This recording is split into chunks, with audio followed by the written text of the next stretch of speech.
Naomi Ward transferred to Riverside High halfway into the year, one of the only black faces in a sea of privileged white students. When she dared to attend prom with quiet Jet Todd, the school's other black student, Troy Mason and his crew, saw the perfect opportunity to remind these outsiders of their place. They humiliated Naomi. And when that wasn't enough, they targeted Jet, thinking they were untouchable. But the bullies didn't know that Naomi had been training since she was 12, or that beneath her quiet exterior lay the disciplined fury of someone who'd never backed down from a fight. The bullies would soon discover that some people don't just get mad, they get even. Before we go any further, comment where in the world you are watching from, and make sure to subscribe, because tomorrow's story is one you don't want to miss. Naomi Ward had thrown her last punch at Reed's boxing gym in Detroit 3 days ago, her gloves connected with the heavy bag, in a rhythm that had become as natural as breathing. 12 years old when she first walked into that gym. 17 now, as she walked through the pristine hallways of Riverside High, she carried that same steady confidence in her stride. The suburban school felt like stepping into a magazine spread, polished marble floors, trophy cases gleaming under fluorescent lights, and students who looked like they'd stepped out of a catalog. Everything was so clean, so perfect, so different from the Detroit public school she'd left behind when her mom got the job transfer. The school year was already more than half over, as she had to transfer in the middle of the year. Naomi checked her phone for her locker combination, hyper-aware of being the only black face in a sea of white students. The stares followed her like spotlights, conversations dropping to whispers as she passed. The shouting started before she'd even found her locker. "Come on, Todd, fight back!" someone yelled from around the corner. Naomi quickened her pace and turned to see a crowd of students forming a circle near the lockers, their phones already out, recording whatever was happening in the center. Through the gaps between bodies, she caught sight of a lanky black boy with glasses pressed against the lockers by 3 white boys. Her heart jumped. Another black student. She wasn't alone here after all. But seeing him like this, cornered and outnumbered, made her stomach turn. Maybe if you spent less time with your nose in books and more time picking cotton, you'd know your place better, one of the attackers sneered, a stocky redhead with dead eyes. The crowd laughed, and some pulled out their phones to record. "Please, just leave me alone," the boy said quietly, his voice shaking. "What's that, boy? Speak up." A tall blonde in a Letterman jacket grabbed the kid's shirt. "We can't understand you when you mumble." Books scattered across the floor as they shoved him harder. Pages tore under expensive sneakers, and Naomi saw the title of one, Advanced Calculus. This kid was smart, probably smarter than all of them combined, and they were treating him like garbage. "Hey!" She pushed through the circle of students, phones swiveling toward her like weapons.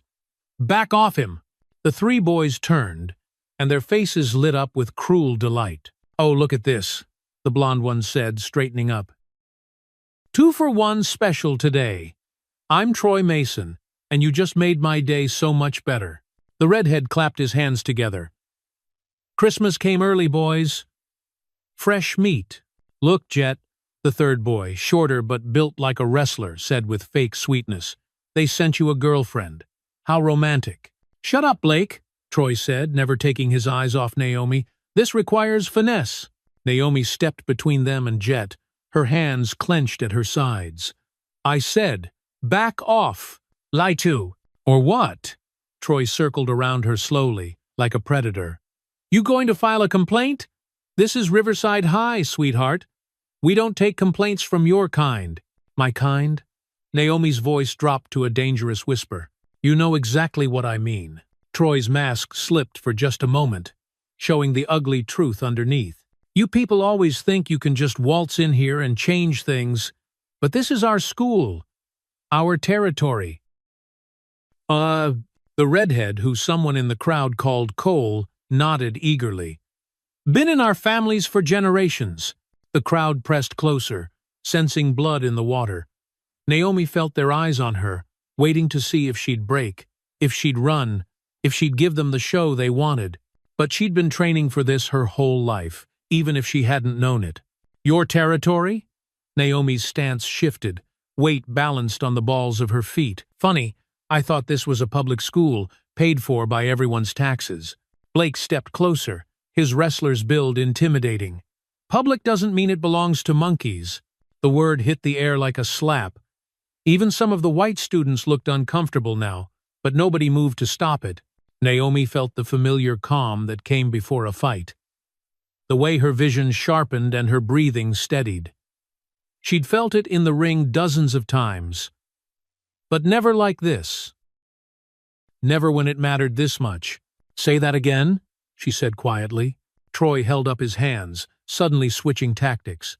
Whoa, easy there. Blake here gets a little excited sometimes. We were just welcoming you to Riverside, right, guys? Cole and Blake looked confused by the sudden shift, but followed Troy's lead, stepping back slightly. Just a little harmless fun, Troy continued, his voice now reasonable, almost apologetic. No harm done. Come on, guys. Let's give our new students some space. As they walked away, Troy looked back over his shoulder. See you around, Jet. Both of you. This is going to be a very interesting year. The crowd dispersed, and suddenly Naomi and Jet were alone in the hallway surrounded by scattered books and torn pages. You okay? Naomi asked, kneeling to help gather his things. Another black student? Jet said, his voice filled with wonder and relief. I can't believe it.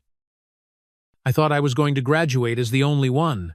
Well, you're not alone anymore. The next morning, Naomi found Jet at his locker before first period, carefully organizing his books like they were precious artifacts. Dark circles shadowed his eyes, and his movements were more cautious than yesterday. Rough night? She asked, leaning against the locker next to his. Couldn't sleep. Keep thinking about what Troy said. Jet glanced around nervously. About this being an interesting year. Don't let him get in your head. That's what bullies do. They make you scared of shadows. Easy for you to say. You haven't been dealing with this for 3 years. Jet's voice cracked slightly. Every day I wake up wondering what they'll do next. Put gum in my hair. Trip me in the cafeteria. Lock me in the supply closet. Yesterday was actually mild compared to some days. Naomi felt anger building in her chest. And nobody stops them? The teachers act like they don't see it. Principal Hale says, boys will be boys. My parents think I should just focus on my grades and ignore everything else. Jet slammed his locker shut. Sometimes I wonder if it would be easier if I just transferred. Don't you dare. You belong here as much as anyone else. Before Jet could respond, Cole appeared beside them, his red hair catching the fluorescent light. Well, look who's becoming best friends already. Troy and Blake flanked him on either side, forming a wall that blocked the hallway traffic. Other students moved around them without making eye contact, practiced in the art of pretending not to notice. How was your first night in paradise, Naomi? Troy's voice dripped with false concern. I hope you found suitable accommodations. I know housing can be challenging for people like you. People like me? Transfers, Troy said smoothly. New students. It's always hard to adjust to a higher caliber of education. Blake laughed. Yeah, I bet Detroit public schools didn't prepare you for our academic standards. I'm doing just fine, thanks. Naomi's hands clenched at her sides. Of course you are. I'm sure you'll fit right in. Cole's smile was razor sharp. Maybe you can tutor Jet here in street smarts. Teach him how to be more authentic. What's that supposed to mean? Jet's voice was barely above a whisper. Oh, come on, Jet. You're so buttoned up, so proper. Maybe hanging out with Naomi will help you embrace your heritage. Learn some urban culture. Troy held up his phone, its camera pointed at them. Speaking of culture, I should document this historic moment. The formation of Riverside High's first, he paused dramatically. Study group. Put that away, Naomi said. It's a public space. I can record whatever I want. Troy's finger hovered over the record button. Say something for posterity, Jet. Maybe rap for us. Oh, I don't rap, Jet said quietly. Sure you do. It's in your DNA, right? Come on, bust some rhymes about being smart and stuff. Blake started beatboxing badly, drawing more attention from passing students. "Yo, check it!" "Stop!" Jet said, his face burning with humiliation. "What's wrong? I thought you'd appreciate us taking an interest in your culture," Cole said. Naomi stepped forward, her boxing training making her movements fluid and confident. "His culture is being valedictorian while you idiots are repeating junior year." Troy's smile faltered for just a moment. "Careful, Naomi. You're new here. You don't understand the social dynamics yet. I understand them perfectly. 3 losers picking on someone smarter than all of them combined, because it makes them feel important." The hallway had grown quieter, students slowing down to watch the confrontation. Troy noticed the audience, and his smile returned wider than before. "You know what? You're absolutely right. Jet is incredibly smart. Isn't that right, buddy?" Troy clapped Jet on the shoulder hard enough to make him stumble. "Top of the class, headed to Harvard. Probably a real credit to his people." The phrase hung in the air like poison. Several white students nodded approvingly, as if Troy had said something reasonable instead of racist. "A shining example," Cole added. "One of the good ones." Naomi saw red. Her fist was halfway to Cole's face before Jet grabbed her arm. "Don't," he whispered urgently. "They're recording. They want you to hit them." Troy laughed delightedly. "Look at that restraint, guys. Jet's already teaching her self-control." The warning bell rang, and students began moving toward their classrooms. Troy pocketed his phone and straightened his Letterman jacket. "We should get to class. Wouldn't want to be late on our second day, would we, Naomi?" He walked away backwards, still smiling. "See you around, study partners." As the hallway emptied, Naomi and Jet stood in the aftermath, both breathing hard. "That was smart," Naomi said finally. "Stopping me from hitting him. I've learned their tricks. They say horrible things, then act like victims when you react." Jet's hands were shaking as he gathered his books. "They film everything, edit it to make us look like the aggressors. How do you stand it?"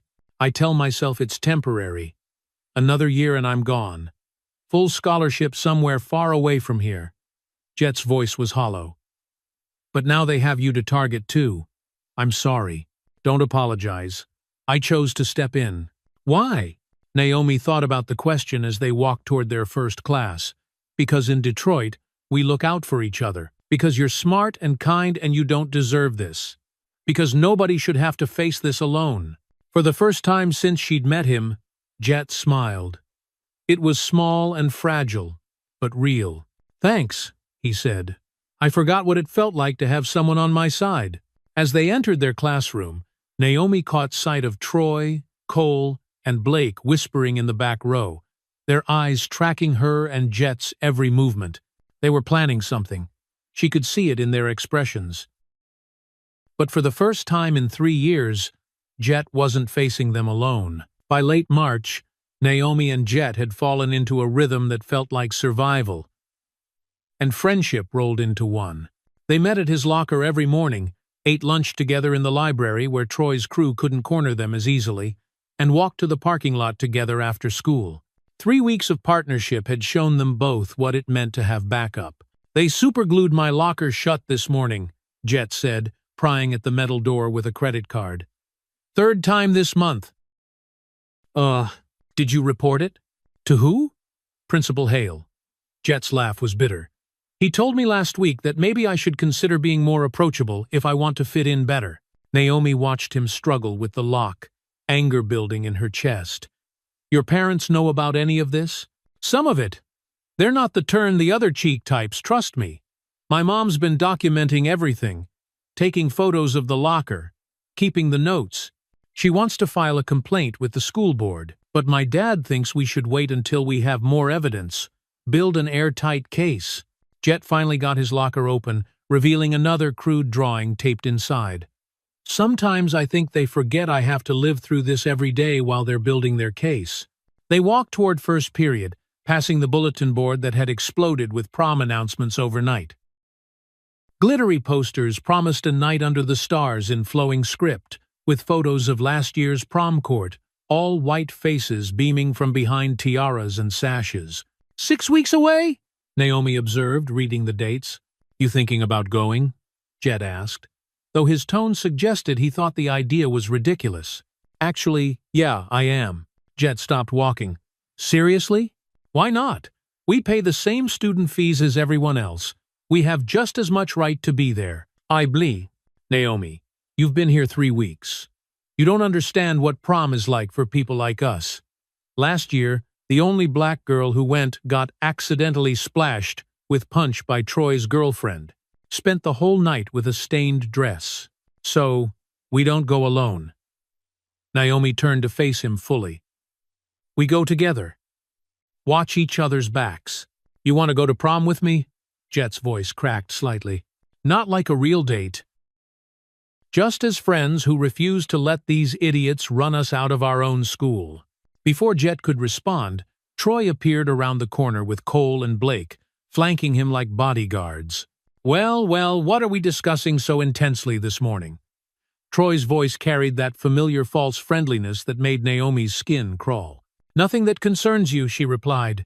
Oh, but everything concerns me. I'm student body president after all. Got to keep my finger on the pulse of student life. Troy's eyes flicked between them. You two looked pretty deep in conversation. Planning something special? Cole stepped closer, invading their personal space. Maybe they're talking about spring formal. Wouldn't that be cute? Spring formals for underclassmen, Blake said with a sneer. They're probably planning something more urban. Actually, Naomi said, her voice steady despite the rage building in her chest. We were talking about prom. Troy's eyebrows shot up in mock surprise. Prom? How wonderful. A real Cinderella story, assuming they can afford it. Tickets are $200 per couple, Cole added, plus tux rental, dress, dinner. Oh, I'm sure they'll figure it out, Troy said smoothly. Very resourceful, these two. Maybe they can carpool with the cleaning staff. Jet's hands clenched into fists. My parents make more money than yours ever will. End quote. Of course they do, Troy said in a tone you'd use with a small child. Your daddy's a doctor, right? Very impressive. I'm sure he worked twice as hard as everyone else to get where he is. The comment hit its mark. Jet's face flushed with anger and humiliation. Leave him alone. Naomi stepped between them. I'm being supportive. I think it's great that Jet's family has achieved so much despite the obvious challenges. Troy's smile was poisonous. And I think it's wonderful that you two want to attend prom. Very brave. What's that supposed to mean? Naomi asked. Nothing at all. Just that prom can be overwhelming for some people. Lot of tradition, lot of expectations. Wouldn't want anyone to feel out of place. Blake laughed. Yeah. The country club scene might be a little different from what you're used to. We'll manage, Jet said quietly, but his voice shook with suppressed rage. I'm sure you will. You're both very adaptable. Troy checked his phone. Well, we should get to class. Wouldn't want to be late on such a beautiful morning. As they walked away, Cole called back, Can't wait to see your prom photos. Very historic moment for Riverside High. The hallway felt too small. Too bright, too full of staring faces. Naomi could see other students watching them, some with curiosity, others with the same cruel amusement as Troy's crew. Now, do you see why I don't want to go? Jet asked quietly. Now I see why we have to go. Naomi's voice was still. They want us to be scared, to hide, to prove their point about us not belonging. So, we show up. We look amazing. We dance and laugh and have the time of our lives. And when they try to humiliate us, then we handle it together. Prom night arrived with all the fanfare Riverside High could muster. The hotel ballroom glittered with fairy lights and silver decorations, transforming the space into something that actually lived up to the Night Under the Stars theme. Naomi had chosen a deep purple dress that made her feel like royalty, while Jet looked sharp in his rented tuxedo, his usual nervous energy replaced by quiet confidence. You clean up nice, Todd, Naomi said as they posed for photos near the entrance. You too, Ward, ready to show them what we're made of? They walked into the ballroom together, heads high, ignoring the whispers and stares that followed them like a wake. Several couples moved aside as they passed, creating an invisible bubble around them that spoke louder than any words. For the first hour, things went better than expected. They danced to the slower songs, laughed at the terrible DJ's attempts at humor, and even managed to enjoy the overpriced dinner. Troy's crew kept their distance, content to watch from across the room, with expressions that promised trouble later. The trouble started when Naomi was standing alone by the refreshment table, waiting for Jet to return from the bathroom. Troy appeared beside her like a shadow, his cologne overpowering in the warm air. "Having a good time, princess?" His voice was silk over steel. "It's been fine, thanks." Naomi didn't look at him, focusing instead on ladling punch into 2 cups. "You look beautiful tonight. That dress really brings out your exotic features." Naomi's hand tightened on the ladle. "Excuse me? I'm complimenting you. You should say thank you." Troy stepped closer, invading her personal space. "You know, if you ever get tired of charity cases like Jet, I could show you what a real man looks like." "Get away from me." "Come on. Don't be like that. I'm being nice here." His hand moved toward her waist. "Just one dance. Show everyone how progressive I am." "I said no." Naomi stepped back, but Troy followed, playing hard to get. "I like that. Very authentic." His fingers brushed her arm. "Bet you're a wildcat when you get going. Don't touch me." Naomi's voice carried across the nearby tables, drawing stares. That's when Jet appeared, his face flushed with anger. She said, "Don't touch her." Troy's expression shifted to mock surprise. "Easy there, hero. Just having a friendly conversation with your date." "Friendly?" Jet stepped between them. "Looked more like harassment to me." "Harassment?" Troy laughed, and Cole and Blake materialized beside him like they'd been waiting for this moment. "I was being a gentleman. Maybe you don't recognize good manners where you come from. Maybe you don't recognize the word no where you come from." Jet shot back, his voice stronger than Naomi had ever heard it. The confrontation was drawing attention now. Students stopped dancing to watch, their phones appearing like vultures sensing blood. "Careful, Todd," Cole said with a grin. "You're getting awfully brave for someone who usually runs away." "Yeah," Blake added, cracking his knuckles. "Maybe that punch is spiked." Troy held up his hands in a gesture of peace, his voice loud enough for the growing crowd to hear. "Hey, no need for threats, guys. Jet's just looking out for his girl." "I respect that." The reasonableness in his tone made Naomi's skin crawl. He was performing now, playing the role of the misunderstood good guy. "We don't want any trouble," Naomi said firmly. "Just leave us alone." "Of course, no trouble at all." Troy's smile was razor-sharp. "You two have a wonderful rest of your evening." As they walked away, Naomi heard Cole mutter something about uppity, and all 3 boys laughed. The crowd dispersed, disappointed that the drama had ended so quickly. "You okay?" Jet asked, his hands shaking slightly from adrenaline. "I'm fine. You didn't have to do that." "Yeah, I did. Nobody gets to touch you like that."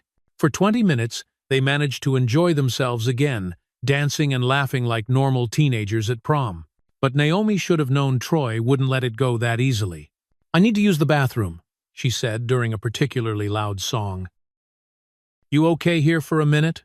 I'll be right here when you get back." The bathroom was a refuge of sorts.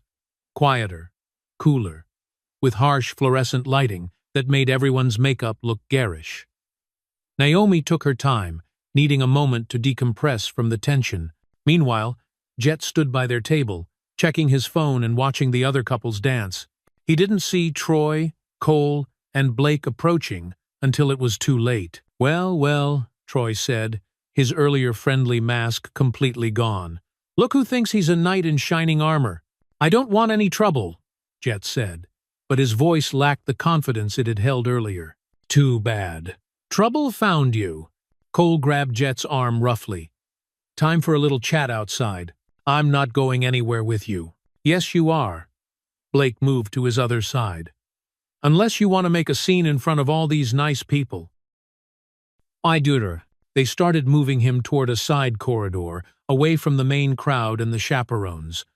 Jet looked around desperately for help, but everyone was either dancing or deliberately looking away. "Where are we going?" he asked, panic creeping into his voice. "Just somewhere quiet where we can have a proper conversation." Troy said smoothly. They pushed him through a service door into a narrow hallway used by hotel staff.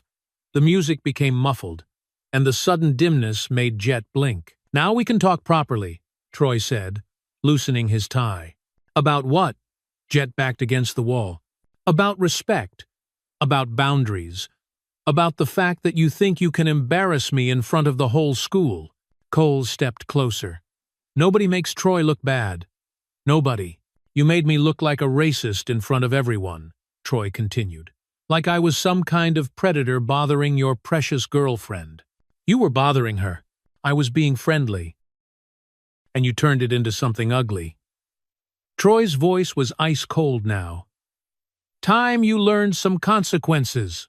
The first punch came from Cole, catching Jet in the ribs and doubling him over. Blake followed with a hit to his shoulder, sending him stumbling against the wall. "Nothing personal, Todd," Troy said, watching with detached interest. "Just business." Jet tried to fight back, throwing a wild punch that grazed Cole's jaw, but 3 against 1 was hopeless, especially when he'd never been in a real fight in his life. "Had enough yet?" Troy asked as Jet slumped against the wall, his tuxedo torn and dirty, blood trickling from his nose. "Please," Jet gasped. "Just stop. When you learn your place." Blake kicked him in the ribs. "When you understand that heroes get hurt." They left him there, straightening their clothes and returning to the ballroom like nothing had happened. By the time the hotel staff found Jet and alerted the chaperones, Troy and his friends were back on the dance floor, their alibis solid. When Naomi finally found him in the hotel's first aid room, her heart shattered. Jet sat on a plastic chair holding an ice pack to his face while Mrs. Price filled out an incident report. "What happened?" Naomi demanded. "Mr. Todd says he fell down some stairs," Mrs. Price said without looking up. "Probably had a little too much excitement for one evening." "That's not what happened," Jet said quietly. "Do you have proof of anything else?" Mrs. Price's tone was dismissive. "Any witnesses?"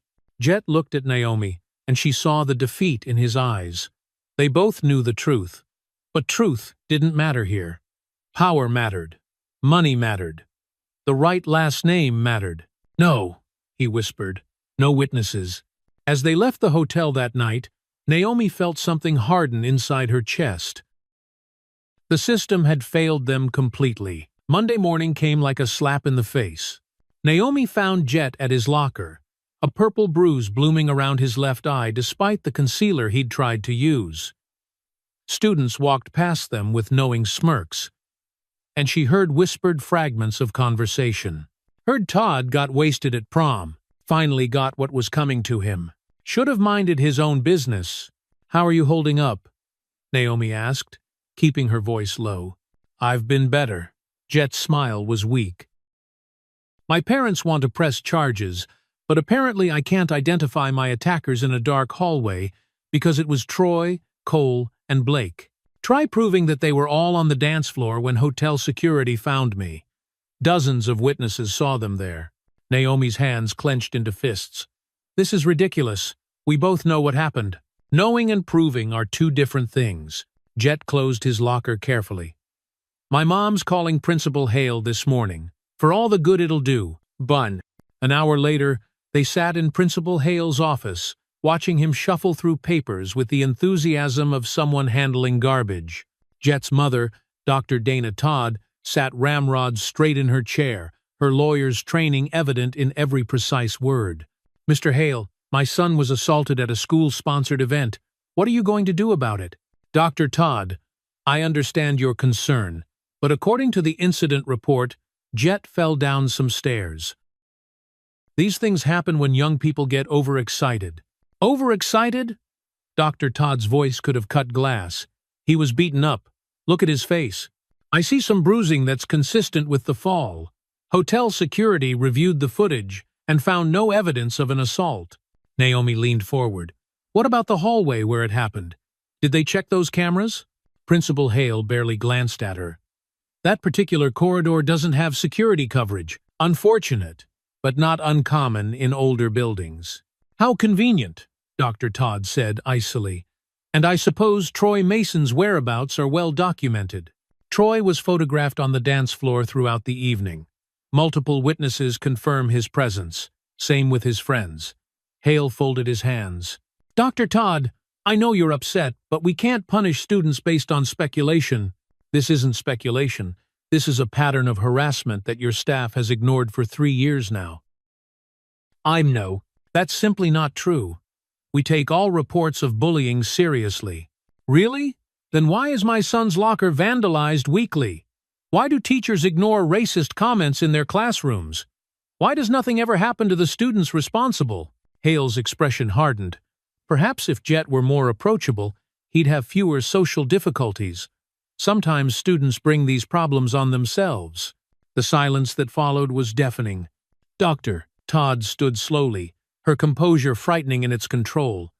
What did you just say?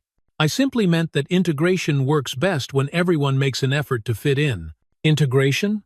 Dr. Todd's voice was deadly quiet.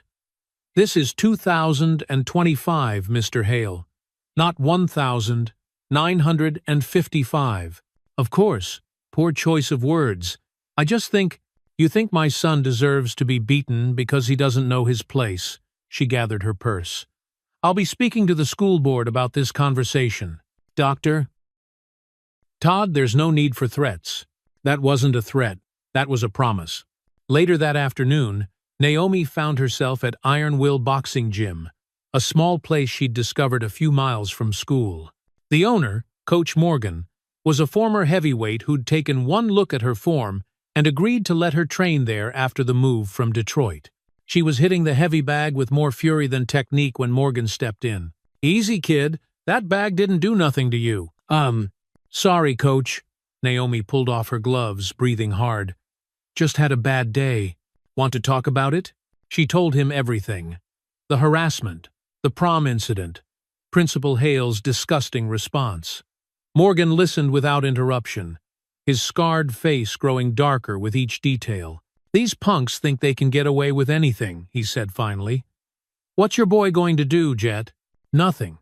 He says fighting back just makes it worse. Sometimes worse is better than nothing. You understand? Naomi met his eyes. What are you saying? I'm saying maybe your friend needs to learn how to protect himself, and maybe you need to teach him. You want me to train Jet. I want you to give him options. Right now, all he can do is take it. But if he knew how to fight back, Morgan shrugged. Bullies respect strength, nothing else.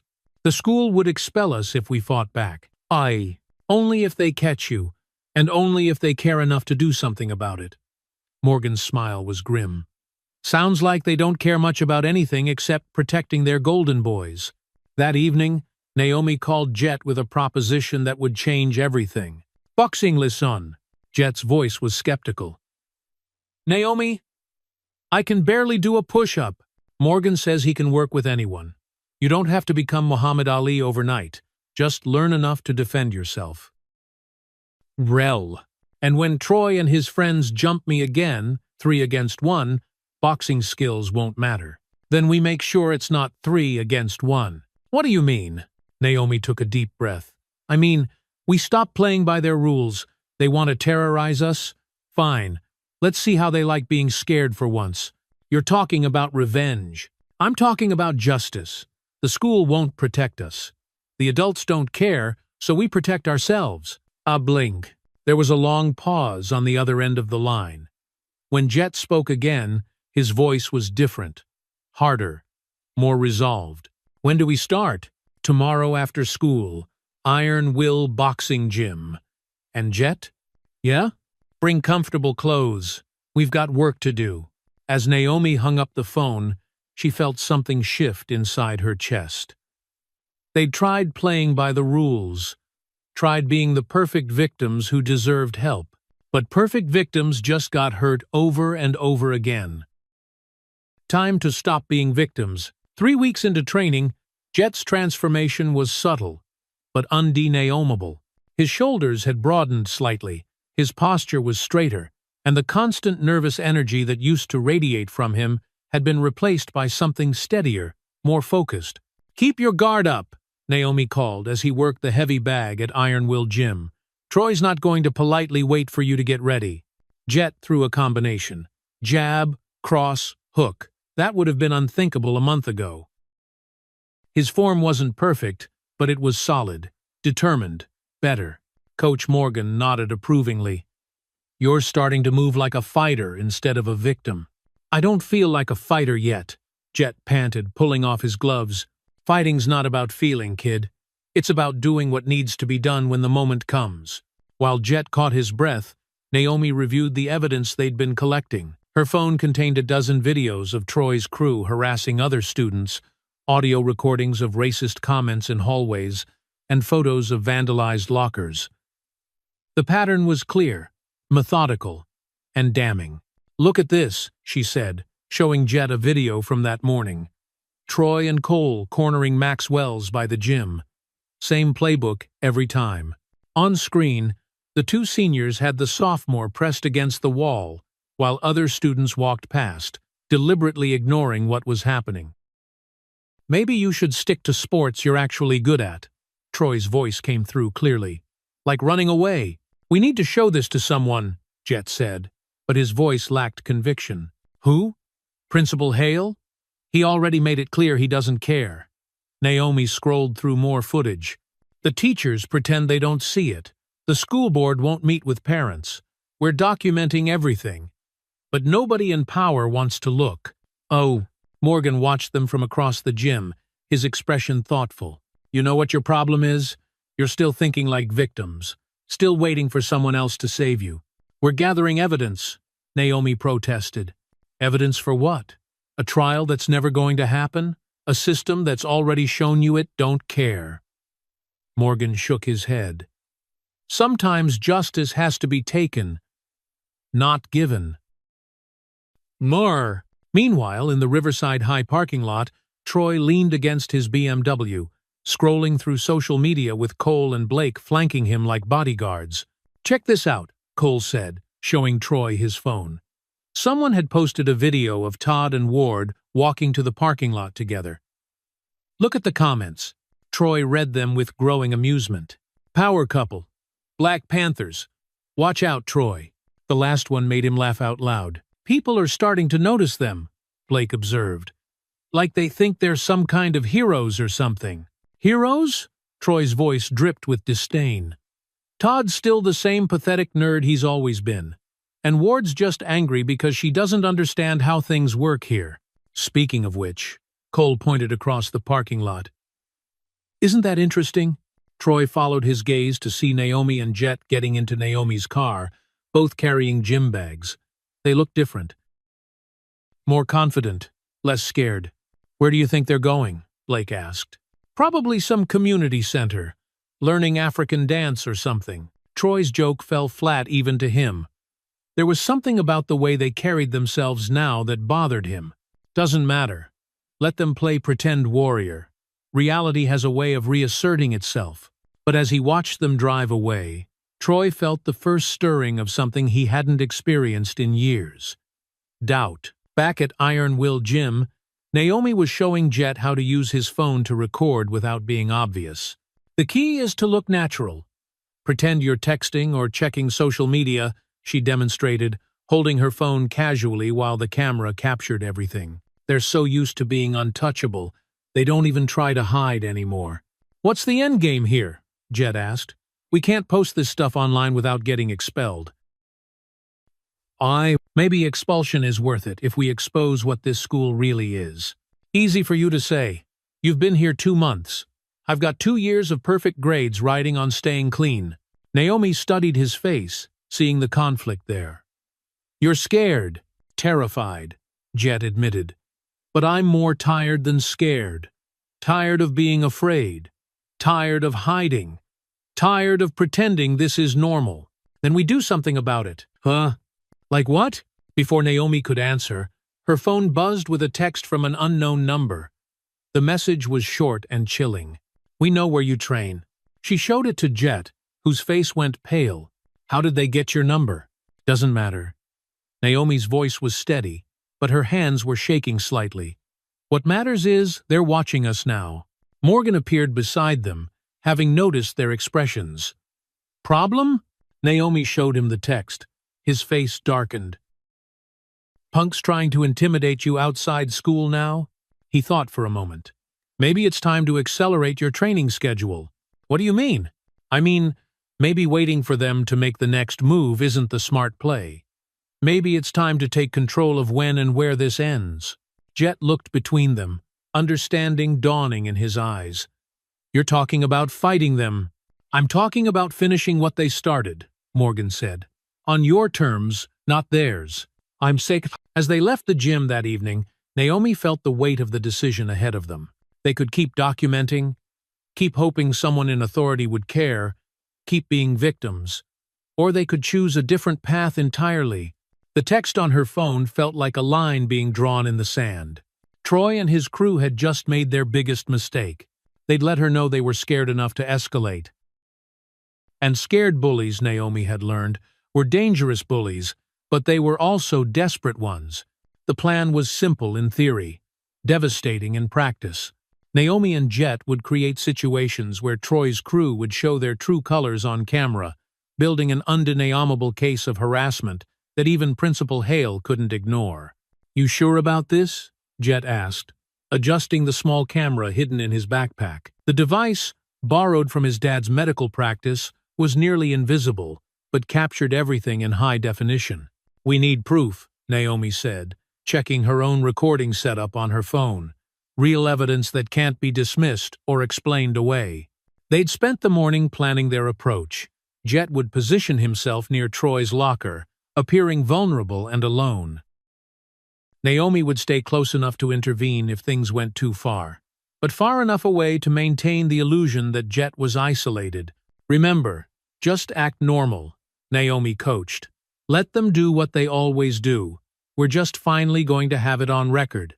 The first opportunity came during lunch. Jet walked past Troy's table in the cafeteria, making eye contact just long enough to be noticed. The response was immediate. Well, look who's feeling brave today. Troy called out loud enough for nearby tables to hear. How's that black eye healing up, Todd? Jet stopped, his body language carefully crafted to appear nervous, but not retreating. It's fine. I bet it is. Heard you've been working out lately. That true? Maybe. Cole and Blake flanked Troy as he stood up, creating the familiar triangle formation they used to intimidate. Other students began pulling out phones, sensing drama. Maybe. Troy laughed. Come on, Jet. We're all friends here. Tell us about this new fitness routine. There's nothing to tell. Sure there is. Word is you and your girlfriend have been spending a lot of time at some gym. Very inspiring, very urban. The racial undertone was subtle but unmistakable. Several white students nodded approvingly, while others looked uncomfortable but said nothing. We're just working out, Jet said, his voice steadier than Naomi had expected. Of course you are. Gotta stay in fighting shape, right? Troy stepped closer. Never know when you might need to protect yourself. The threat was implicit but clear. Jet's camera was capturing every word, every expression, every witness who watched silently. I don't want any trouble, Jet said. Nobody wants trouble, but sometimes trouble finds you anyway. Troy's smile was cold. Especially when you forget your place. That's when Blake noticed something that made his blood run cold. Troy, he whispered urgently. Check out his backpack. Troy's eyes narrowed as he spotted the tiny lens barely visible through the fabric. His expression shifted from casual cruelty to genuine rage. You little snake, he hissed. You're recording this. The cafeteria went dead silent. Even students at distant tables stopped eating to watch. I don't know what you're talking about, Jet said, but his voice betrayed him. Don't lie to me. Troy grabbed Jet's backpack, yanking it open to reveal the hidden camera. You've been setting us up. The realization hit the room like a bomb. Students began murmuring, some approving of Jet's tactics, others viewing it as a betrayal of unwritten social codes. How long? Cole demanded. How long have you been spying on us? We weren't spying, Jet said, his voice growing stronger. We were documenting harassment. Harassment? Troy's laugh was harsh. We were just talking to you. No, you were threatening me again. I was being friendly, and you turned it into some kind of setup. Troy's face was flushed with genuine anger now. "You made us look like criminals." "You are criminals," Naomi said, appearing beside Jet. Her phone was also out, recording openly. "Now get that thing away from me," Blake snarled, reaching for her phone. "Don't touch me," Naomi warned. But Blake was beyond listening. He lunged for her phone, and that's when everything went sideways. Naomi's boxing training kicked in automatically. She sidestepped his grab, and her fist connected with his solar plexus, dropping him to his knees. The cafeteria erupted. Students jumped on tables for better views. Phones appeared everywhere and chaos spread like wildfire. "You want to fight?" Troy screamed, his composure completely shattered. "Fine, let's fight." He swung at Jet, who managed to duck thanks to weeks of training. Cole joined the fray, and suddenly it was a full brawl in front of 200 witnesses. Teachers rushed in, shouting orders that no one heard over the noise. Within minutes, security had separated the combatants, but the damage was done. "My office, all of you," Principal Hale bellowed. As they were marched out of the cafeteria, Naomi caught glimpses of student phones, capturing everything. The video would be online within minutes, spreading across social media like wildfire. But she also saw something else in Troy's eyes that chilled her. Cold, calculating fury. This wasn't over. If anything, it had just begun. "You think you're so smart," Troy whispered as they walked down the hallway. "You have no idea what you just started." Naomi met his gaze steadily. "Neither do you." The truth was, none of them understood what forces they'd just unleashed. The careful balance of power at Riverside High had been shattered, and what would emerge from the chaos was anyone's guess. But there was no going back now. The suspension lasted 3 days for everyone involved, but the real punishment was just beginning. Naomi sat in her family's living room, watching the cafeteria fight video rack up thousands of views on social media. The comment section was a battlefield of its own. "Black girl thinks she's tough." About time someone stood up to Troy Mason. Typical ghetto behavior. Those bullies got what they deserved. Her mother, Anna Ward, paced behind the couch with the controlled fury of someone who'd spent years fighting similar battles. "I'm proud of you for defending yourself," she said finally. "But recording them like that was dangerous, baby. You backed them into a corner." They backed themselves into a corner by being racist bullies. "What? That's not how they see it, and that's not how their parents will see it either." Naomi's phone buzzed with a text from Jet. "My parents are livid. Not at me, at the school. Dad's calling a lawyer." Before she could respond, another message appeared from an unknown number. "You made a big mistake. This isn't over." Her blood ran cold. She showed the text to her mother, who immediately called the police. But when the officer arrived 2 hours later, his response was predictably dismissive. "Could be from anyone. Probably just some kid blowing off steam. Nothing we can really do unless there's a specific threat." "What do you call this isn't over?" Anna demanded. "I call it teenagers being dramatic. Look, your daughter started a fight at school. Maybe lay low for a while instead of looking for more trouble." Meanwhile, across town, Troy sat in his family's pristine living room, facing the wrath of his father, District Attorney Mark Mason. The man's political ambitions had just taken a serious hit thanks to his son's viral humiliation. "Do you have any idea what you've done?" his father raged. "I'm running for state attorney general, and my son is all over the internet looking like a common thug." "Dad, they set us up. They were recording us illegally. I don't care if they had a full film crew. You never ever give them ammunition to use against you." Mark's face was red with fury. "The black community is already calling for my head, saying I raised a racist son. The NAACP is threatening protests. I'm not racist. Tell that to the 10 million people who watched you threaten that boy on camera." Troy's mother, Dana, sat silently in her designer chair, her political consultant instincts calculating damage control. "We need to get ahead of this story," she said finally. "Show Troy doing community service. Maybe volunteer work with underprivileged youth." "I'm not doing charity work with those people," Troy snapped. His father's hand connected with his cheek in a sharp slap. "You'll do exactly what we tell you to do, or you'll find yourself at military school faster than you can blink." The room fell silent. Troy's cheek burned. but his eyes burned hotter with humiliation and rage. However, his father continued, his voice dropping to a dangerous whisper. That doesn't mean we let this slide. There are ways to handle problems like this. Quiet ways. Troy met his father's eyes and saw something that chilled him. Not anger, but cold calculation. This was how the Mason family had maintained power for generations. Not through open confrontation, but through systematic destruction of their enemies. What do you want me to do? Nothing. Let us handle it. Back at Riverside High, the aftermath of the cafeteria incident rippled through the student body like shockwaves. Naomi returned to school to find herself transformed into something she'd never wanted to be. A symbol. Naomi? A group of younger black students surrounded her at her locker. That was so cool how you dropped Blake. Can you teach us how to fight?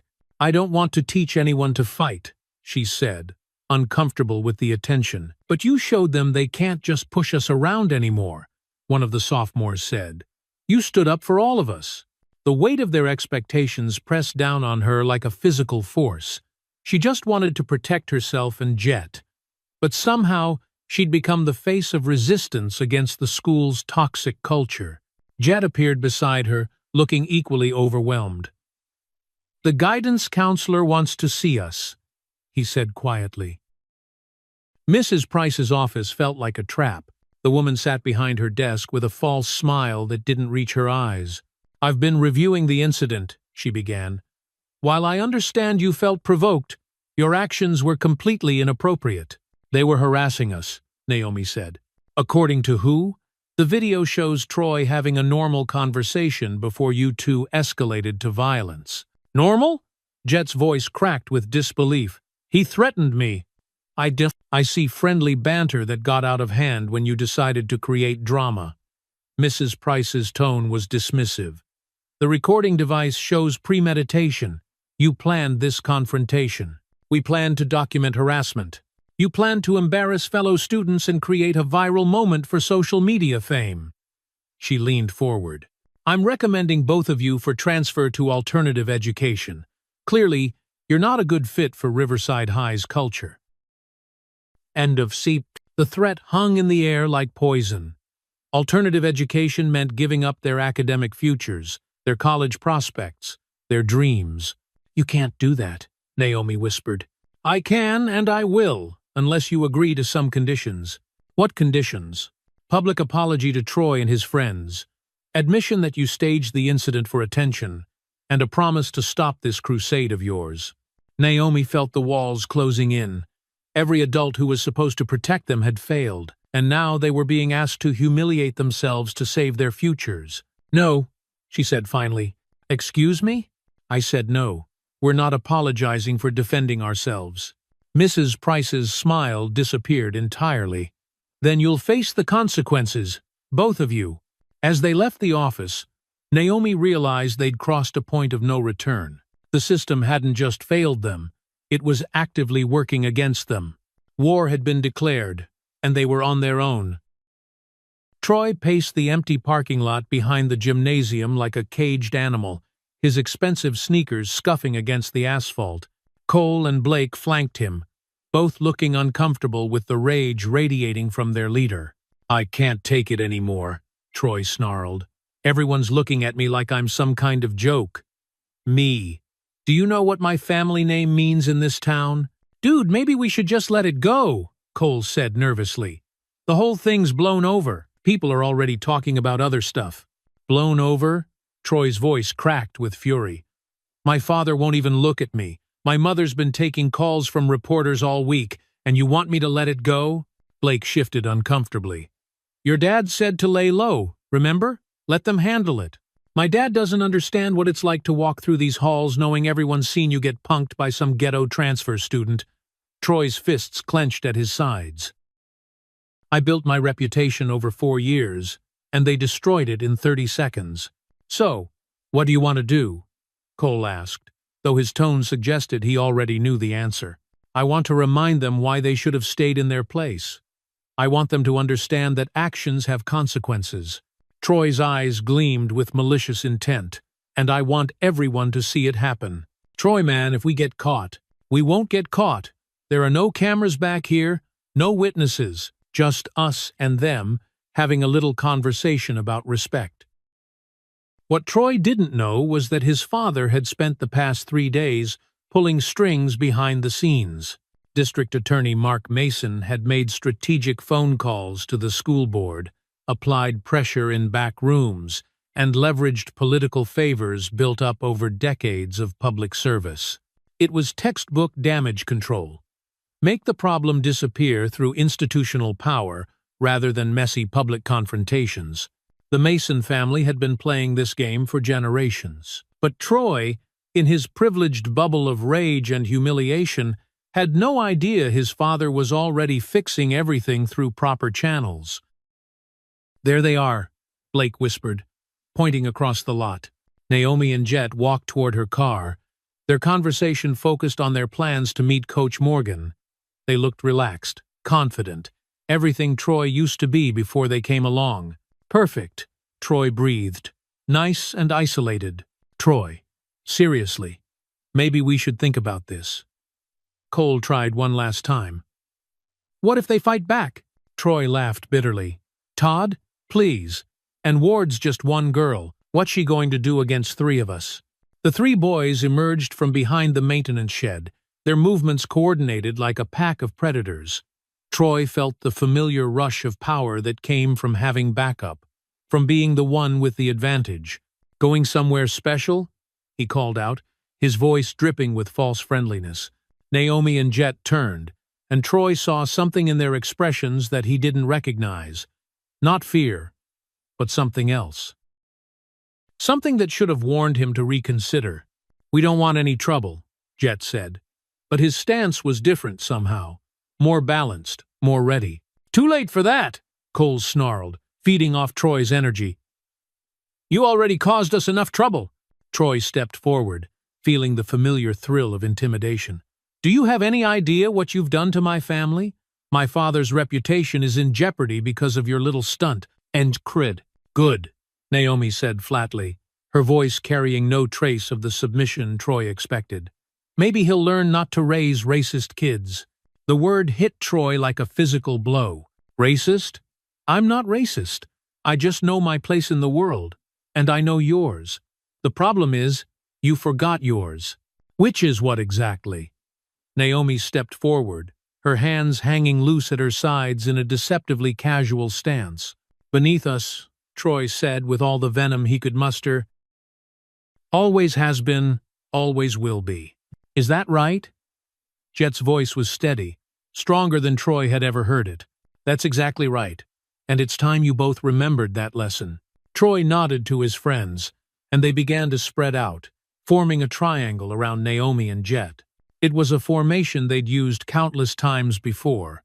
Surround the victim, eliminate escape routes, apply overwhelming pressure until resistance crumbled. "Last chance to walk away," Naomi said quietly. Troy's laugh was harsh and bitter. "Walk away from you too? I don't think so." He raised his fist, the signal his crew had been waiting for. The fight was about to begin. The first punch came from Cole, aimed at Jet's head with all the fury of 3 years of built-up dominance. But Jet wasn't the same terrified kid who used to cower in hallways. He ducked under the swing and drove his fist into Cole's ribs, the impact making a satisfying thud.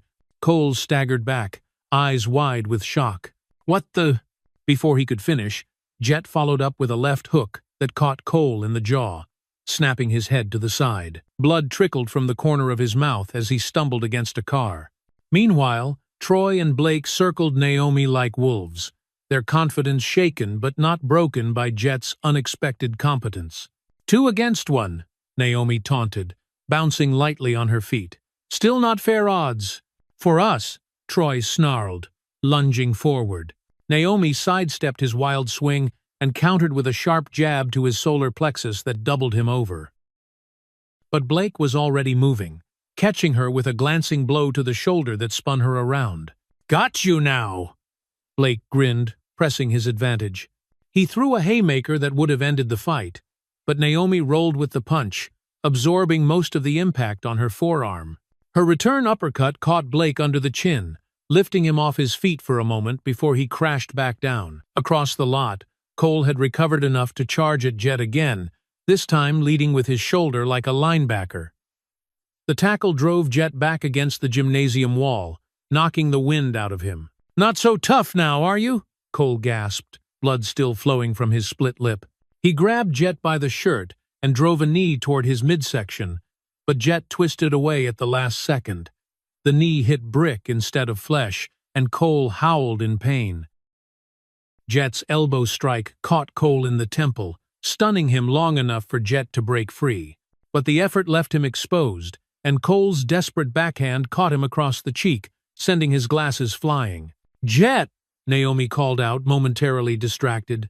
Troy seized the opportunity, tackling her around the waist and driving her to the asphalt. They rolled across the ground, each fighting for position, until Troy ended up on top. "Finally," he panted, raising his fist, "time to put you in your place." But Naomi's legs were free, and her knee shot up between Troy's legs with devastating accuracy. He rolled off her, clutching himself and making sounds that weren't quite human.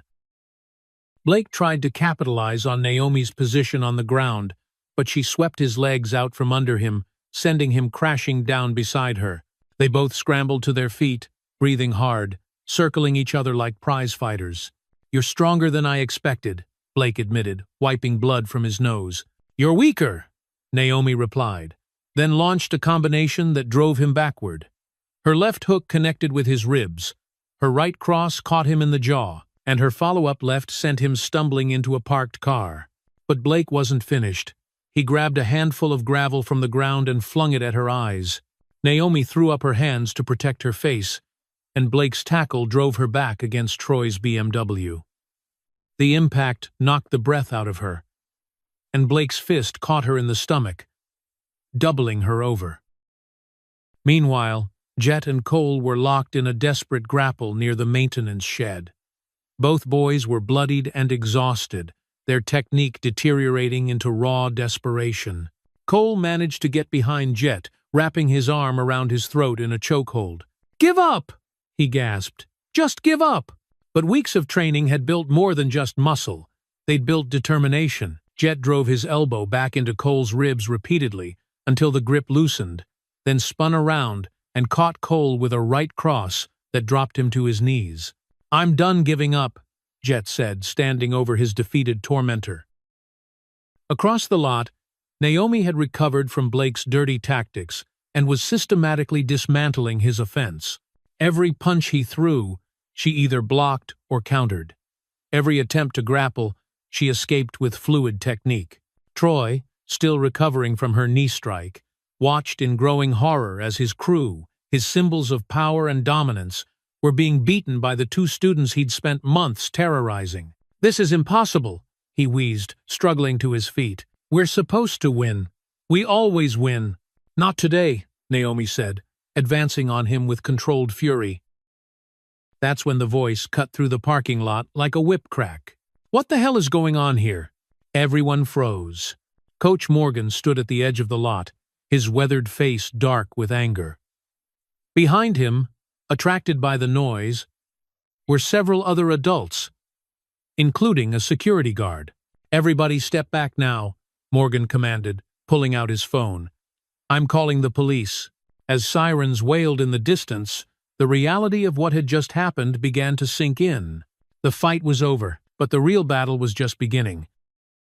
The police arrived with sirens blaring and lights flashing, transforming the quiet parking lot into a crime scene. Officer Reed stepped out of the first patrol car, taking in the scene. 3 white boys bloodied and beaten. 2 black students standing defiantly despite their own injuries. "Everybody stay where you are," he commanded, his hand resting on his weapon. Troy struggled to his feet, his pristine appearance destroyed. "Officer! Thank God you're here! These 2 attacked us. We were just walking to our cars when they jumped us." "That's not what happened," Naomi said firmly, wiping blood from her split lip. "Are you seriously going to believe them over us?" Cole added, still clutching his ribs. "Look at us. We're the victims here." Officer Reed's expression remained neutral, but Naomi could see the familiar pattern forming. 3 white boys from prominent families against 2 black students. She'd seen this script before. Actually, Coach Morgan stepped forward, holding up his phone. I've got the whole thing recorded. The parking lot fell silent, except for the crackling of police radios. I was in my office upstairs when I heard shouting. Morgan continued. Started recording when I saw them corner these 2 kids. Got everything from the threats to the first punch. Troy's face went white. That's not possible. Modern phones have great zoom features, Morgan said with grim satisfaction. Wanna see? He held up his phone, and even from a distance, the audio was crystal clear. Troy's voice saying, beneath us. Always has been, always will be. Followed by Cole throwing the first punch. Officer Reed examined the phone, his expression growing darker with each second of footage. Well, this changes things. You can't use that, Blake protested. He didn't have permission to record us. Actually, I can, Morgan said. Public space. No expectation of privacy. Basic law. Within minutes, backup units arrived, followed by paramedics and Detective Stacy Wells, a no-nonsense woman who'd been working hate crimes for 15 years. Let me get this straight, Detective Wells said after reviewing the footage. You 3 approached these 2 students, made racially charged statements, threatened them, and threw the first punches. We were just talking, Troy insisted, his privileged confidence cracking. They escalated it. Now, son, I've got video evidence that says otherwise. Wells turned to Naomi and Jet. You 2 need medical attention. We're fine, Naomi said, though her knuckles were split and bleeding. You're not fine. You defended yourselves against 3 attackers. Wells's voice carried a note of respect. That takes courage. The paramedics checked everyone for serious injuries, while Detective Wells took statements. Troy kept insisting his father would sort this out, but his threats rang hollow now. Your father's the DA, right? Wells asked with dangerous calm. Good. Then he'll understand the importance of prosecuting hate crimes to the fullest extent of the law. Across the lot, more people were arriving. Parents, school officials, and media representatives drawn by police scanners and social media posts. Someone had already uploaded Morgan's video, and it was spreading like wildfire. Dr. Dana Todd arrived first, her lawyer instincts immediately taking over. Jet, don't say anything else without me present, she commanded, then turned to Detective Wells. I want these 3 arrested for assault and hate crimes. 1. Already working on it, Wells replied. Troy's parents arrived in a black Mercedes, his father's political composure cracking when he saw his son in handcuffs. This is outrageous. District Attorney Mason stormed over to Wells. My son is the victim here. Your son is under arrest for aggravated assault and intimidation, Wells said calmly. I've got video evidence of him making racial threats before initiating violence. I'll have your badge for this. Feel free to try. The video's already gone viral. Might be hard to spin this one. Mason's face went ashen as he realized the political implications. His son's racist attack, captured in high definition and spreading across the internet, had just destroyed his political career. Meanwhile, Principal Hale arrived looking like he'd swallowed poison. The fight, the arrests, the viral video, everything he'd tried to cover up was now exploding in his face. This could have been handled internally, he said to Detective Wells. Really? Like you handled the prom incident or the 3 years of harassment these kids documented? Wells held up a file. Yeah, we know about all of that. Turns out when kids start getting beaten up, parents start talking. Right. More patrol cars arrived along with news vans and reporters. The story was growing by the minute. DA's son arrested for racist attack. Viral video exposes school bullying. Students fight back against harassment. Naomi watched Troy being loaded into a patrol car, his designer clothes torn and dirty, his face a mask of defeat and disbelief. For 3 years, he'd terrorized students with impunity. Now, in the span of an hour, his entire world had collapsed. How do you feel? a reporter asked, shoving a microphone in Naomi's face. Like justice is finally being served, she said simply.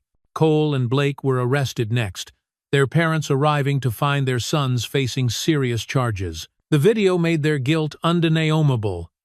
3 privileged bullies attacking 2 students who'd done nothing but defend themselves. As the police cars pulled away, carrying Troy's crew to jail, Naomi felt something she hadn't experienced since arriving at Riverside High. Hope. Coach Morgan put his hand on her shoulder. You did good, kid. Both of you. Sometimes standing up for yourself is the hardest fight of all. Dr. Todd approached them, her eyes bright with fierce pride.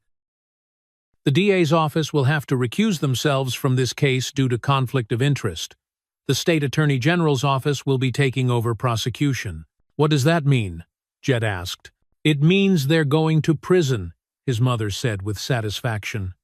And this school is going to face a federal civil rights investigation. As the sun set over Riverside High, Naomi realized that their fight in the parking lot had been about more than just self-defense. It had been about dignity, justice, and the right to exist without fear. And for the first time since she'd arrived, she truly believed they'd won. A few months later, Naomi stood in the same parking lot where everything had changed. But the space felt different now, safer. The maintenance shed, where Troy's crew used to plan their attacks, had been converted into a student meditation garden, complete with benches and motivational quotes about resilience and justice. The transformation at Riverside High had been swift and comprehensive. Principal Hale was gone, replaced by Dr. Anna Morgan, a former civil rights attorney who'd made her first priority addressing the school's toxic culture. 3 teachers had been fired for ignoring harassment. New policies required immediate reporting of any discriminatory behavior. Troy, Cole, and Blake were serving 18 months in juvenile detention for aggravated assault and hate crimes. Their expulsion had been permanent, their college prospects destroyed along with their families' reputations. District Attorney Mason had resigned in disgrace, his political career over before it truly began. Strange how quiet it is now, Jet said, appearing beside her. His confidence had grown dramatically over the past months.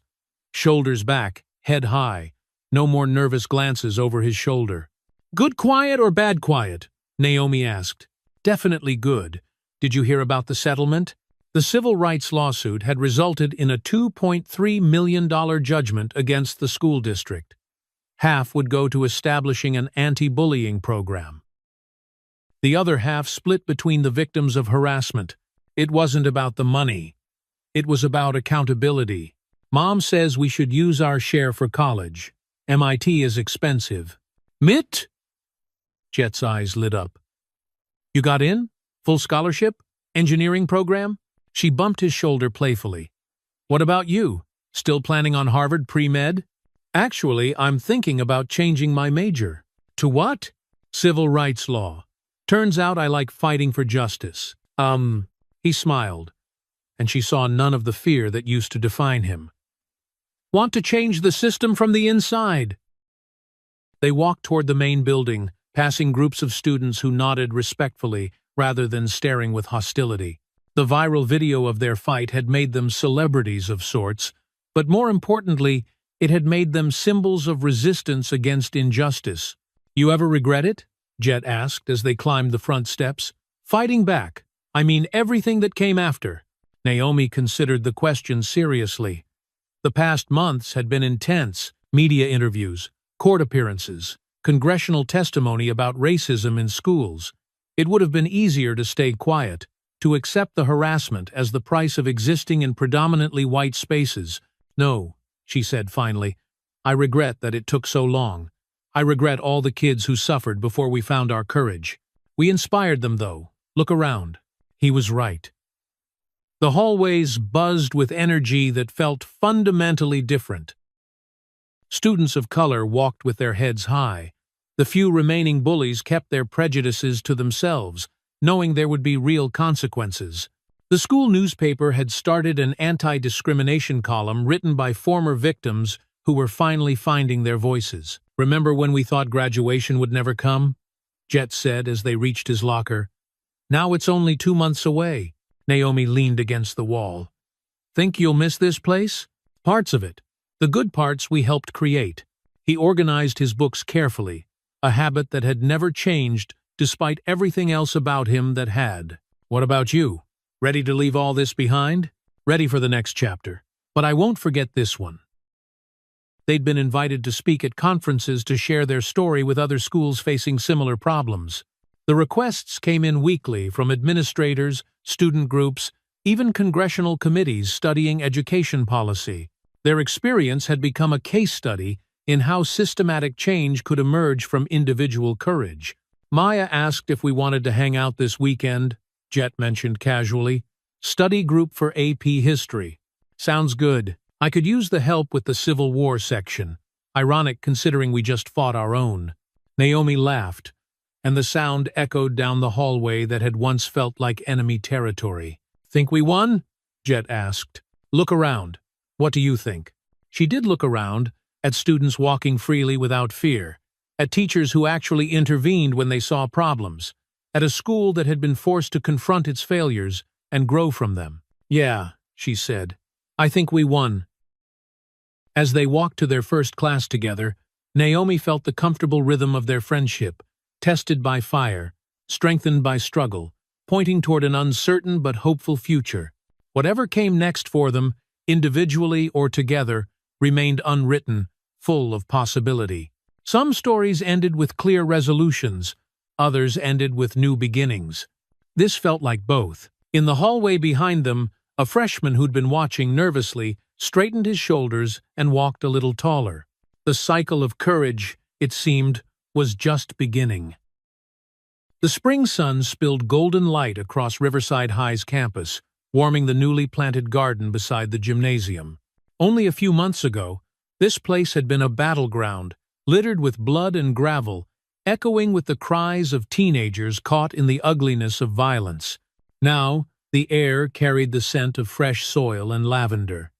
Students sat quietly on benches, some reading, others simply watching the blossoms sway in the breeze. For Naomi Ward, the garden was more than a patch of greenery. It was proof that transformation was possible, not only in the school, but in herself. She stood at the edge of the garden, hands tucked in her jacket pockets, remembering the night when everything had changed. The roar of sirens, the blinding flash of police lights, the weight of fear pressing down on her chest. And then, the moment of release, when truth finally outweighed privilege, when justice refused to be ignored. Behind her, footsteps approached with easy confidence. "You're early," Jet said, adjusting the strap of the backpack slung across his shoulder. His glasses caught the sunlight, and though his face still carried faint scars from that night, he wore them with quiet pride. They were not marks of weakness, but of survival. "I needed a minute," Naomi admitted. "It feels strange standing here, like the ghosts of everything we went through are still hiding in the corners." "No."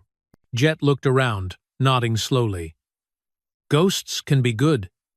They remind us of what we survived, and what we don't want to repeat." They started walking toward the main building. Graduation was only weeks away now. The halls, once hostile territory, felt different, safer. Not perfect, change never happened that fast, but better. Students who once whispered slurs now whispered apologies or nothing at all. Teachers who had turned away now intervened at the first hint of cruelty. Still, Naomi knew the story wasn't really about Riverside High anymore. It was about what came after. Later that afternoon, they found themselves in the auditorium, where a banner stretched across the stage, Student Voices Forum, confronting racism in schools. The district had invited them both to speak, not just as students, but as representatives of a movement that had grown far beyond Riverside. The seats filled quickly. Younger students clustered in the front rows, eyes wide with admiration. Parents and reporters occupied the back, notebooks and cameras ready. On stage, Naomi's pulse quickened as she adjusted the microphone. For a fleeting moment, she remembered the first day she walked these halls, how the stairs had made her feel small, invisible yet exposed. Now, Every eye on her carried something different: expectation, hope. "My name is Naomi Ward," she began, her voice steady. "When I came here from Detroit, I thought I'd left behind the hardest fights of my life. I was wrong. At Riverside, I faced a new battle, one that wasn't fought in a boxing ring, but in hallways, classrooms, and even at prom. It wasn't just about fists, it was about words, about silence, about a system that said people like me should endure cruelty in order to fit in." Her words carried across the auditorium, sharp and clear. She glanced at Jet, who sat beside her, waiting his turn. His nod gave her strength. "We fought back," she continued. "Not just with punches, though sometimes that was the only language bullies understood. We fought with evidence, with courage, with truth. And for the first time, the truth was louder than the lies. The video didn't just show a fight. It showed a choice. The choice to stand up when the world told us to stay down." Applause rippled through the room, but Naomi held up her hand for quiet. "But here's the thing," she said. "This story isn't just about us. It's about every kid who's been told they don't belong. Every kid who walks into a classroom and wonders if they'll make it out without being humiliated. Change doesn't come from silence. Change comes from courage. And courage isn't something you're born with. It's something you practice, one small act at a time." When she stepped back, Jet rose. For years, speaking in public had terrified him. Now, as he leaned toward the microphone, he felt no fear, only urgency. "My name is Jet Todd," he said.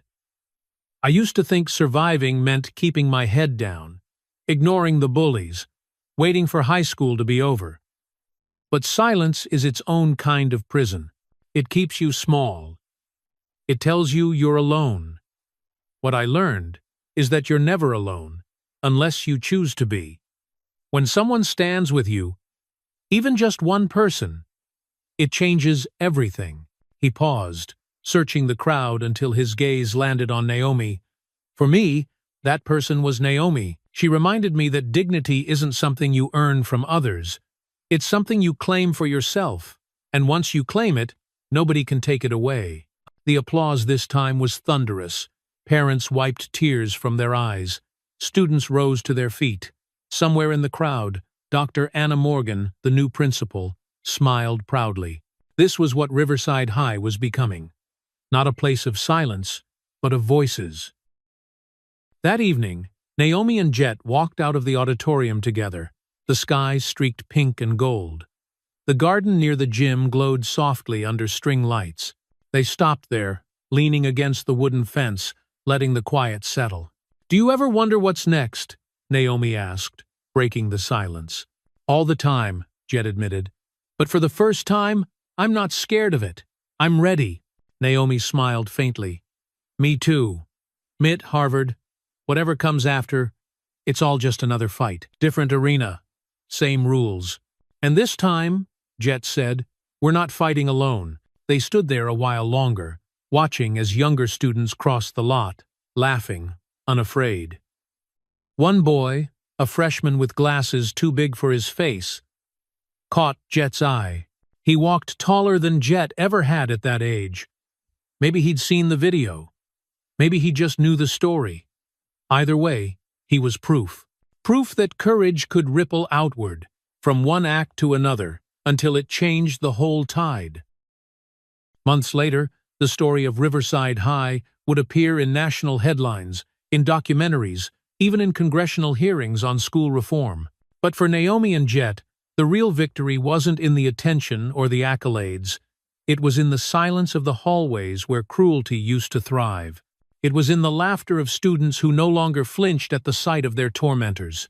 It was in the knowledge that they had turned pain into purpose. As they finally left the campus that night, the garden lights fading behind them, Naomi thought about everything they had lost and everything they had gained. She thought about the bruises, the betrayals, the nights when hope felt like a fragile thread, and she thought about the way they had stood, side by side, against a storm that should have broken them, but it hadn't. It had made them unbreakable. And though the story of Riverside High had reached its end, the story of Naomi and Jet, of courage, justice, and friendship was only just beginning. The night was quiet again. Riverside High, once scarred by shadows of cruelty and whispers of hate, now carried the gentle hum of something new, hope. For those who had lived through the storm, it would never be possible to forget the battles fought in classrooms and parking lots, the tears shed in silence, the bruises that told stories words never could. Yet beyond the scars lay something stronger, something unshakable, the lesson that when people stand together, they can bend even the most unyielding walls of injustice. Naomi Ward often thought back to the girl she had been when she first arrived, alone, uncertain, staring at polished marble floors that reflected a world she thought would never accept her. Jet Todd remembered too, the boy who once kept his eyes down, who tried to disappear into lockers and books, hoping each day would pass without a new humiliation. They had been victims, yes, but what mattered was that they had refused to remain so. Their story had shown something essential. Bullies draw their power from silence. They thrive when others look away, when fear chokes voices before they can speak. But silence is not destiny. Courage is contagious. One act of resistance can become 2, and then 10, until an entire community begins to shift. The garden where they once fought became a sanctuary not only for themselves, but for the younger students who came after.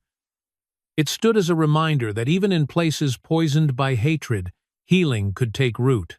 That transformation is not the absence of pain, but the refusal to let pain be the final word. And what of the bullies? Their names, once synonymous with power, now carried the bitter taste of downfall. For every threat they made, every sneer they threw like a weapon, they had believed themselves untouchable. But the story revealed a truth as old as time. Cruelty may reign for a season, but it cannot endure forever. Eventually, lies unravel, privilege collapses, and justice arrives, sometimes slowly, sometimes violently, but always inevitably. What happened at Riverside High was more than a fight. It was a question asked of every person who watched. What would you do if it were you? Would you stand? Would you speak? Or would you stay silent? The answer matters, not just for teenagers in crowded cafeterias, but for all of us. Because the world beyond Riverside is filled with its own bullies, in workplaces, in neighborhoods, in the halls of power. And the lesson remains the same. If we wait for someone else to fix the system, nothing changes. But when we decide, together, that enough is enough, we write a different ending. Perhaps that is why this story resonates so deeply.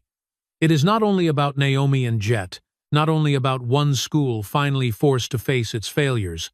It is about every young person who feels unseen, every parent who fears their child will suffer in silence, every community struggling against cycles of hate that seem impossible to break. The story says to them, you are not alone and you are not powerless. There is power in speaking truth, even when your voice trembles. There is power in choosing dignity over despair. And there is power in remembering that no matter how dark the night, the dawn will come, if we dare to create it. So, what lesson do we carry forward? That justice isn't given, it's demanded. That courage isn't the absence of fear, but the decision to act anyway. That real strength isn't in fists or threats, but in the refusal to surrender your humanity. And here is the part that belongs to you, the listener, the witness, the one who has followed this journey to its end. Stories like these are more than entertainment. They are mirrors, asking us to reflect on our own world. They are sparks, daring us to carry their fire into places still shrouded in shadow. What did you see in this story? Did it remind you of your own battles, your own silences, your own victories? Did it stir anger? Did it kindle hope? Share it. Speak it. Because the conversation is how change begins. When one voice rises, another follows, and another, until the silence is broken. This story may have closed, but the fight against injustice never truly ends. And that is why Raw Black Stories exists, to give space for the voices that too often go unheard, to turn pain into purpose, to remind us that every story has the power to shake the world awake. If this story moved you, let us know. Leave your thoughts, share your truth, and if you believe more people should hear stories like this, then stay with us. Join the journey. For Naomi and Jet, the fight became a beginning. For Riverside, the garden became a promise. And for us, perhaps the lesson is this, that every act of courage, however small, is a seed. When planted, it can grow into something vast enough to outlive fear. So let us be gardeners of courage. Let us plant seeds of justice wherever we stand. And when the next story unfolds, in your town, your school, your community, let it be one where silence is broken, where hope takes root, where courage wins, because in the end, we all have a choice, to stand aside or to stand up, to let injustice linger or to fight until justice is served. And if this story has shown us anything, it's that two voices, united, can become unstoppable. The garden at Riverside blooms now because someone dared to believe it could. What will bloom where you are?